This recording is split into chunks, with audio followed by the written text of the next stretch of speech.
Ekwesịrị iwepụ aka enwe n'ofe tupu onye ọbịa bịa hụ ya kpọọ ya aka mmadụ, maka ọ bụrụ na igbughị ngwere nwere ọdụ abụọ n'oge na-adịghị anya nke nwere ọdụ atọ apụta. N'oge mbụ, ihe ụmụ nwaanyị na-eyi n'ime bụ ihe a na-ezo ezo, nke bụ na ọ na-ara ahụ nwoke ịhụ ya anya ma ya fọdụzie ịhụ ihe ọ na-acha. Mana taa ihe agbanweela. Kemgbe ụmụ nwaanyị ji wee kwụsị iyi peteri, kemgbe ha ji kwụsị iyi ha fushimi, ka ya malitere hụma ihe ka nkịta ele anya.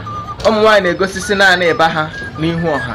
Ụfọdụ na-eyizi naanị akpa ana na ịba pụta n'ọha, ọ bụrụ ejiji ha nke ụwa taa.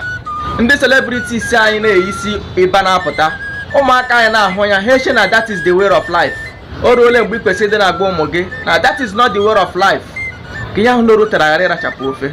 Ma ọ bụrụ na okenye anọghị n'ụlọ, ụmụaka ga-enwudo utele kpọọ ya anụ, were nwunye maka enwe Facebook wee mụrụ ihe.